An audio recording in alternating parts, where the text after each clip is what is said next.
Shalom. Ada sukacita, amin. Saya percaya kita semua hadir menikmati berkat Tuhan.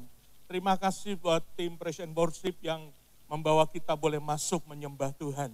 Dan saya yakin pujian dan penyembahan kita naik menyenangkan hati Tuhan. Nah, saudaraku yang kekasih, hari ini saya akan masih berbicara tentang iman. Ya, iman sama dengan mempercayai firman Tuhan. Saya ulangi, iman itu sama dengan kita mempercayai firman Tuhan. Sebab kalau saudara dan saya tidak mempercayai firman, itu namanya bukan iman. Karena ada banyak orang tahu firman, ngerti firman, bahkan tahu titik koma dari firman Tuhan tersebut, tetapi tidak mempercayai, sehingga tidak tumbuh iman dalam kehidupan mereka. Nah, hari ini kita akan belajar bersama-sama iman sama dengan mempercayai firman Tuhan. Mari kita buka di dalam Injil Matius pasal yang ke-8, mulai ayat yang ke-5 sampai dengan ayat yang ke-13. Ya, Injil Matius pasal yang ke-8 maksud saya, Injil Matius pasal yang ke-8, ayat 5 sampai ayat yang ke-13. Ketika Yesus masuk ke Kapernaum, datanglah seorang perwira mendapatkan dia dan memohon kepadanya, "Tuan, hambaku terbaring di rumah karena sakit lumpuh dan ia sangat menderita." Perhatikan ayat 7. Yesus berkata kepadanya, "Aku akan menyembuhkan, aku akan datang menyembuhkan." Garis bawahi. Aku akan datang menyembuhkannya. Tetapi jawab perwira itu kepadanya, "Tuan, aku tidak layak menerima Tuan di dalam rumahku. Katakan saja sepatah kata, maka hambaku itu akan sembuh. Sebab aku sendiri seorang bawahan, dan di bawahanku ada pula prajurit. Jika aku berkata kepada salah seorang prajurit itu pergi, maka ia akan pergi. Kepada yang seorang lagi datang, maka ia datang. Atau kepada hambaku, kerjakanlah ini, maka ia mengerjakannya." Setelah Yesus mendengar hal itu, saya ulangi, setelah Yesus mendengar hal itu, heranlah ia dan berkata kepada mereka yang mengikutinya, "Aku berkata kepadamu sesungguhnya iman sebesar ini tidak pernah aku jumpai pada seorang pun di antara orang Israel. Aku berkata kepadamu bahwa orang akan datang dari timur dan barat dan duduk makan bersama-sama dengan Abraham, Ishak dan Yakub di dalam kerajaan sorga. Sedangkan anak-anak kerajaan itu akan dicampakkan ke dalam kegelapan yang paling gelap. Di sanalah akan terdapat ratap dan gertak gigi." Lalu Yesus berkata kepada perwira itu, "Pulanglah, dan jadilah kepadamu seperti yang engkau percayai." Maka pada saat itu juga sembuhlah hambanya. Saudaraku yang kekasih, kita belajar dari iman yang besar yang dimiliki oleh perwira ini. Dan yang ngomong bahwa imannya besar, itu bukan orang di sekitarnya, tetapi Yesus sendiri berkata, "Iman sebesar ini tidak pernah kutemukan di antara bangsa Israel." Saudaraku yang kekasih, kita belajar dari kebenaran firman Tuhan ini. Bahwa iman dari perwira ini diakui, dinyatakan oleh Tuhan Yesus sendiri. Jadi Tuhan memberi pernyataan bahwa iman dari perwira itu besar. Kalau ada iman besar berarti ada iman kecil. Tapi Tuhan memberi pernyataan bahwa perwira itu imannya besar. Bahkan tidak pernah menemukan di antara orang Israel. Kalau saya ganti, tidak pernah menemukan di antara orang Manado mungkin gitu ya. Saudaraku yang kekasih, pertanyaannya, bagaimana perwira ini punya iman yang begitu besar? Saudara, ini penting sekali. Mengapa Tuhan menyatakan bahwa iman perwira itu besar? Saudara, karena perwira itu mempercayai akan perkataan Tuhan atau firman Tuhan. Karena di dalam firman Tuhan ada kuasa. Saudara lihat di ayat yang ke-7 jelas sekali. saya baca ulang di ayat yang ketujuhnya bilang begini. Dari ayat yang ketujuh, Yesus berkata kepadanya, aku akan datang menyembuhkannya. Perhatikan, Yesus berkata, aku akan datang menyembuhkannya. Jadi perwira ini sudah mendengar bahwa Tuhan Yesus akan datang untuk menyembuhkannya. Saudara, tetapi di ayat berikutnya berkata, tetapi jawab perwira itu kepadanya, Tuhan, aku tidak layak menerima Tuhan di dalam rumahku. Katakan saja sepatah kata, maka hambaku itu akan sembuh. Saudara dengar baik-baik, ini iman yang luar biasa dari seorang perwira. Katakan saja Tuhan, sepatah kata untuk hambaku, maka hambaku akan sembuh. Kalau saya pakai bahasa sehari-hari. Kenapa? Karena dia sudah mendengar, Yesus berkata, aku akan datang untuk menyembuhkannya. Saudaraku yang kekasih, maka pernyataan dari perwira itu membuat Tuhan Yesus heran. Sehingga pernyataan dari perwira itu membuat Tuhan Yesus kagum. Makanya di ayat berikutnya berkata, iman sebesar itu. Setelah Yesus mendengar hal itu, heranlah ia. Dan berkata kepada mereka yang mengikutinya, aku berkata kepadamu, sesungguhnya iman sebesar ini tidak pernah aku jumpai pada seorang pun di antara orang Israel. Sehingga ayat 13-nya, hambanya didapati sembuh. Saudara, Bapak, Ibu, Saudaraku yang kekasih, iman itu bukan nunggu nanti. Tapi iman itu sekarang, katakan sekarang. Sekarang kapan Pak Pendeta? Sekarang kapan Pastor? Sekarang waktu engkau mendengar perkataan Tuhan. Waktu engkau mendengar firman Allah, sekarang iman itu timbul. Itu yang muncul, yang didapati oleh perwira itu. Imannya didapati waktu Tuhan berkata, aku akan datang menyembuhkannya. Saudara, iman itu bukan tunggu besok, lusa, tapi sekarang. Contoh, ilustrasinya begini. Waktu Yuda, anak saya, minta motor. Waktu itu SMP kelas 3. Saya berkata tidak, nah. Tidak. Karena kamu belum punya SIM, umurnya belum cukup, mau bikin SIM, KTP belum ada. Tapi, saya ngomong, tapi begitu kamu umur 17, bikin KTP, bikin SIM, maka papa akan belikan motor. Langsung dia bilang, yes.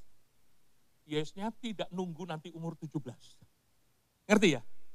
Imannya sekarang, yes. Betul ya Pak? Yes. So dapat motor belum? Belum. Tapi imannya sudah ada. Dia berkata, yes. Ngerti ya Bapak Ibu? Jadi iman itu coba tengok kanan kiri. Sekarang iman. Waktu engkau mendengar firman Tuhan, maka iman. Itu yang dialami oleh perwira ini. Jadi iman timbul karena Tuhan memperkatakan, aku akan datang menyembuhkannya. Saudaraku yang kekasih, ada banyak orang iman nunggu. Nanti kita sudah lihat, baru percaya. Itu iman Thomas. Padahal dasar dari iman adalah dasar dari segala sesuatu yang kita harapkan, bukti dari segala sesuatu yang belum kita lihat. Tapi kita percaya, itu iman. Dan iman itu dimiliki oleh perwira ini. Walaupun hambanya belum sembuh, tapi dia berkata, sepatah kata saja Tuhan. Sepatah kata saja engkau mengatakan, maka hambaku akan sembuh. Dan itu menjadi kenyataan. Hambanya sembuh. Bapak Ibu jemaat yang diberkati itu. Memang Alkitab bilang begini. Iman timbul dari apa saudara? Tapi ayat itu waktu saya selidiki. Tergantung dari respon kita. Banyak orang mendengar tapi belum tentu percaya loh Bapak Ibu. Betul gak Bapak Ibu? Mendengar sih mendengar. Tapi itu kan 2000 tahun yang lalu. Itu kan.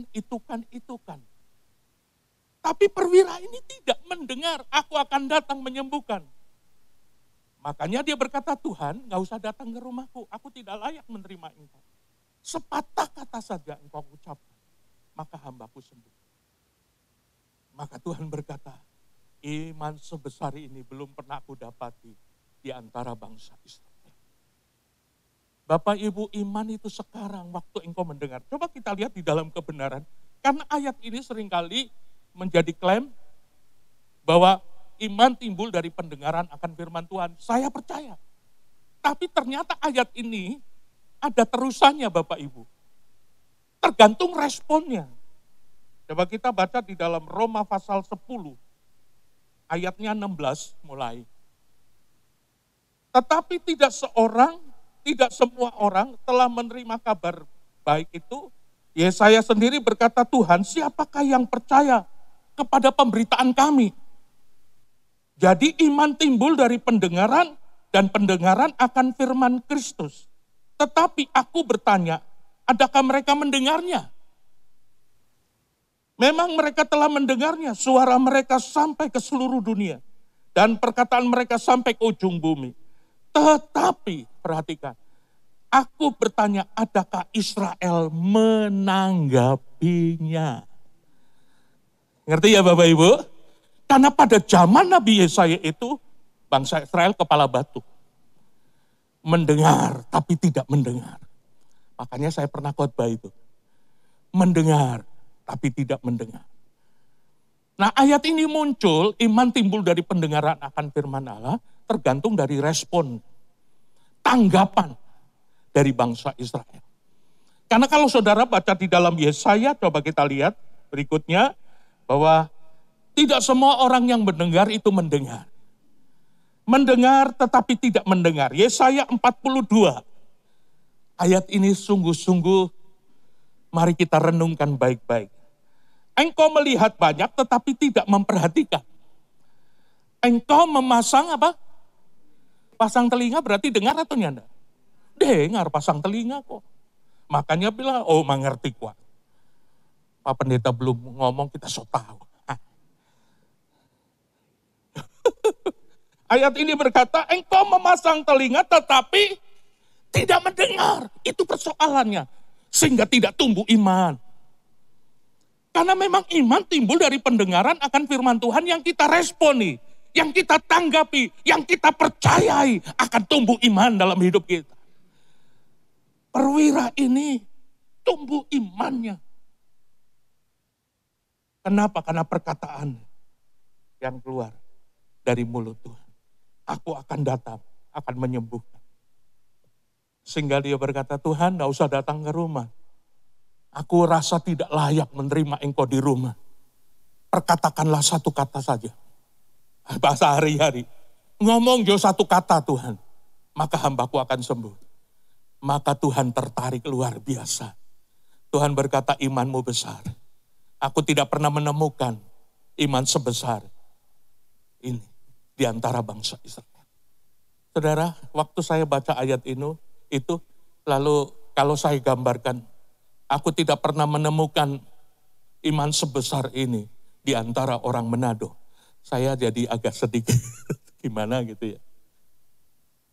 Saudara, coba renungkan baik-baik. Tapi iman perwira itu muncul luar biasa. Jadi iman itu sama dengan mempercayai kebenaran firman Tuhan. Perkataan Tuhan. Coba kita lihat di dalam Injil Lukas, Petrus taat. Petrus mempercayai. Berarti mempercayai firman Tuhan itu artinya harus diresponi dengan tindakan. Ya, mempercayai firman Tuhan artinya kita mentaati firman Tuhan. Karena di dalam Yakobus pasal yang pertama, ayat 22 bilang begini. Tetapi hendaklah kamu menjadi pelaku firman dan bukan hanya mendengar. Bukan hanya pendengar. Sebab jika tidak demikian, kamu menipu diri sendiri. Sebab jika seorang hanya mendengar firman saja dan tidak melakukannya, ia adalah seumpama seorang yang sedang mengamat-amati mukanya yang sebenarnya di depan cermin. Baru saja ia memandang dirinya, ia sudah pergi. Atau ia segera lupa bagaimana rupanya. Jadi firman Tuhan kalau tidak diresponi, itu cuma sambil lalu saja. Seolah-olah kita bercermin, tapi kita lupa diri kita. Bagaimana? Saudaraku, berarti firman butuh diresponi dengan hati yang percaya. Bukan sekedar mendengar, Bapak. Bangsa Israel tegar tengkuk. Sampai Nabi Yesaya berkata, apa tanggapan bangsa Israel? Memang iman timbul dari pendengaran akan firman Tuhan. Tapi firman Tuhan perlu kita percayai dan perlu kita taati. Amin. Satu-satunya orang ya, yang pernah berjalan di atas air cuma Petrus. Nggak tahu tuh di tayangan televisi pernah pesulap siapa itu? Deddy Kobuser yang berjalan di atas air. Saya pikir itu bukan benar-benar berjalan di atas air, cuma trik aja ya. Tapi ini real.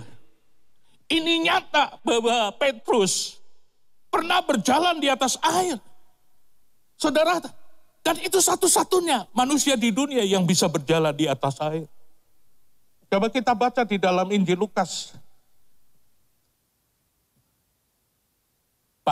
Murid-murid Tuhan Yesus berjalan, menyeberang danau, mendahului, dan Tuhan Yesus berdoa. Tapi kira-kira tengah malam, perahu mereka dihantam dengan angin sakal, tofan yang dahsyat. Lalu Yesus berjalan di atas air. Dan waktu Yesus berjalan untuk menjumpai murid-murid Tuhan Yesus, mereka kaget, mereka panik. Biasa kalau orang panik begitu, Tuhan dibilang hantu. Tuhan dibilang hantu. Tapi Tuhan bilang begini, ayat yang keempat. Setelah selesai berbicara, ia berkata kepada Simon, bertolaklah.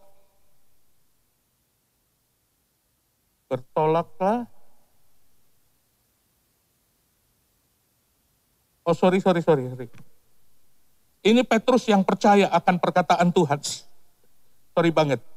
Saya baca di ayat yang ini percaya dari Petrus yang bertentangan dengan pengalamannya maksud saya. Nanti ada contoh berikutnya waktu Petrus bisa berjalan di atas air. Tapi ini percaya, taat walaupun bertentangan dengan pengalamannya. Yaitu di dalam Injil Lukas pasal yang kelima, ayat 4. Simon Petrus menjala ikan, sepanjang malam gak dapat apa-apa, ikan teri pun gak dapat. Dan dia sedang membasuh jalannya dan akhirnya Tuhan memakai perahunya untuk dipakai. Dan setelah selesai, Yesus berkata begini, setelah selesai berbicara, ia berkata kepada Simon, bertolaklah ke tempat yang dalam, dan tebarkanlah jalamu untuk menangkap ikan. Simon menjawab, Guru, telah sepanjang malam kami bekerja keras dan kami tidak menangkap apa-apa. Tetapi karena engkau menyuruhnya, aku akan menebarkan jala juga. Karena engkau yang menyuruhnya, artinya mendengar perkataan Tuhan.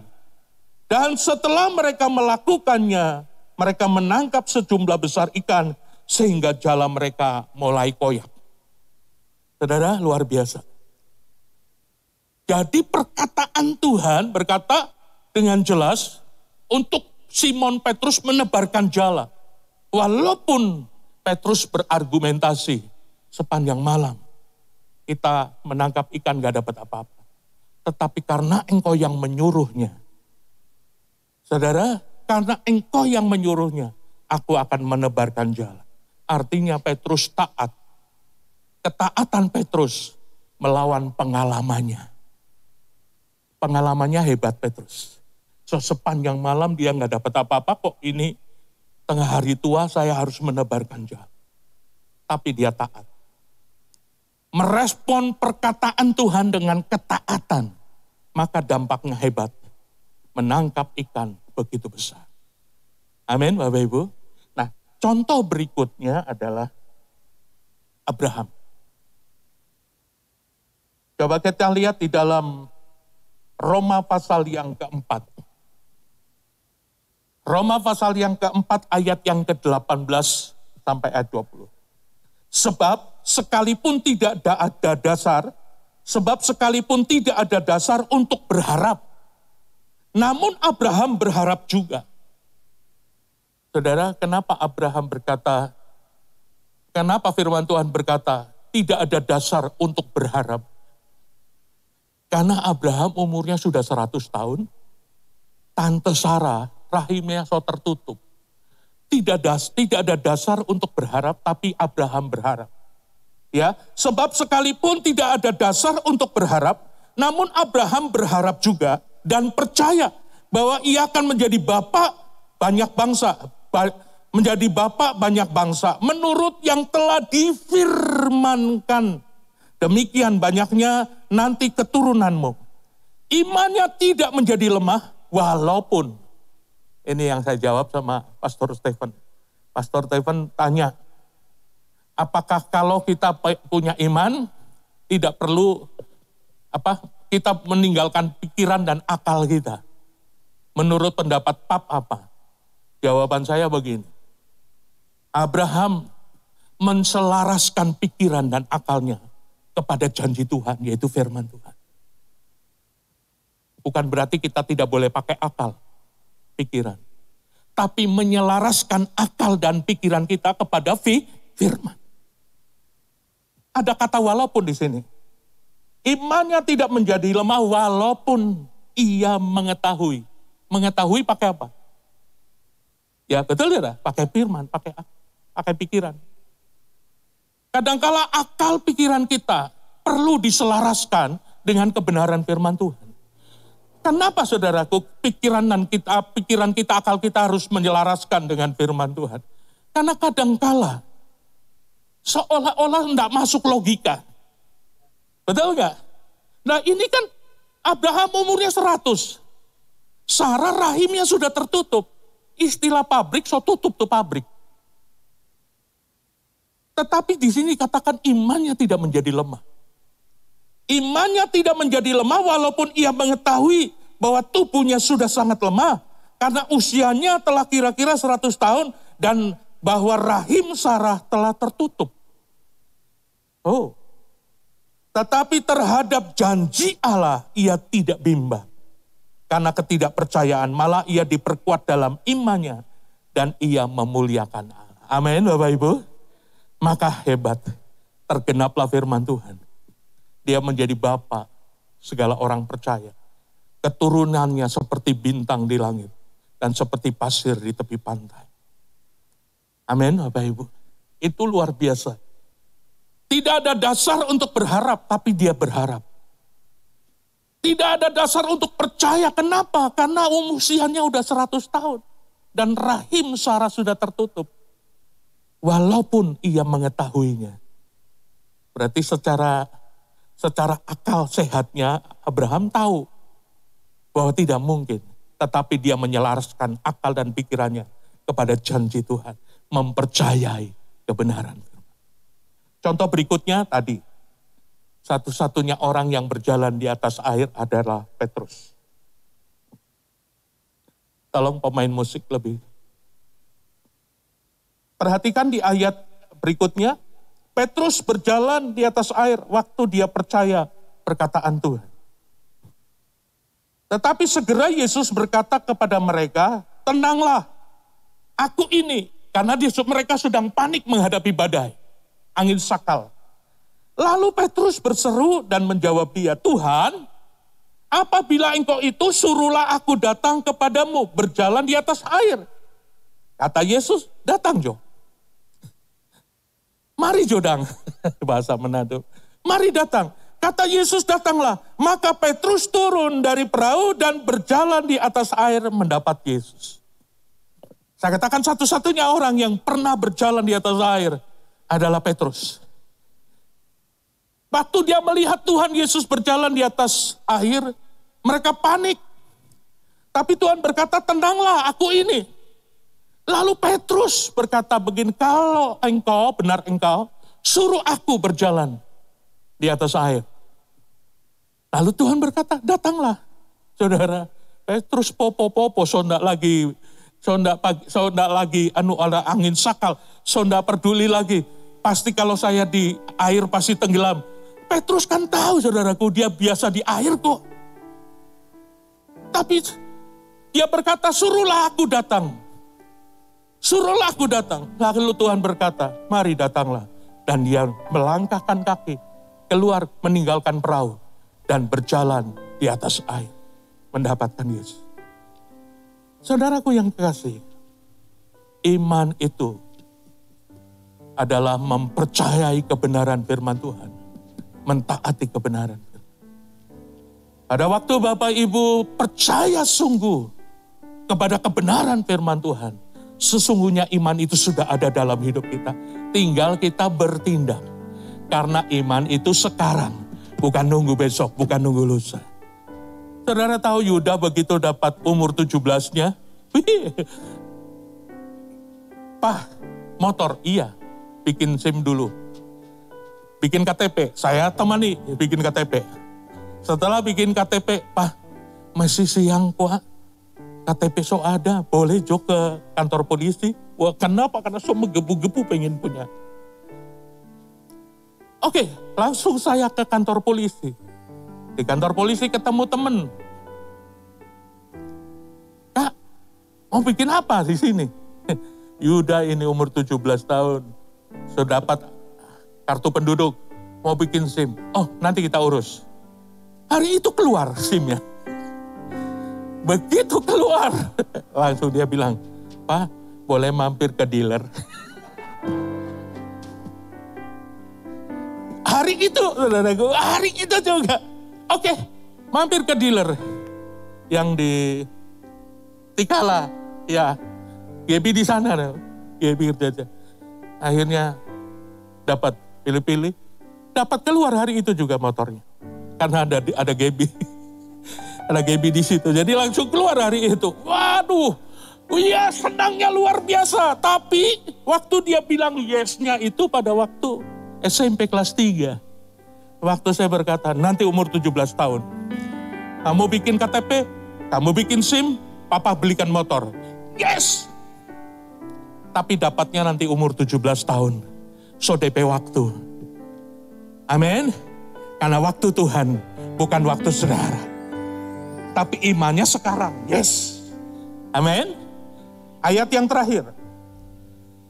Waktu kita percaya akan firman Tuhan, itu artinya kita percaya akan Tuhan dengan kuasanya. Efesus pasal 1. Ayat yang ke-19. Dan betapa hebat kuasanya bagi kita yang percaya. Sesuai dengan kekuatan kuasanya. Saya ulangi. Betapa hebat kuasanya bagi kita yang percaya. Sesuai dengan kekuatan kuasa. Kalau engkau percaya, mempercayai firman Tuhan, maka betapa hebat kuasanya bagi saudara dan saya. Sering kita nyanyi, betapa hebat kuasa Tuhan. Percayalah Bapak Ibu, iman artinya mempercayai kebenaran firman. Dan iman itu bukan tunggu besok, tapi iman itu sekarang. Amin.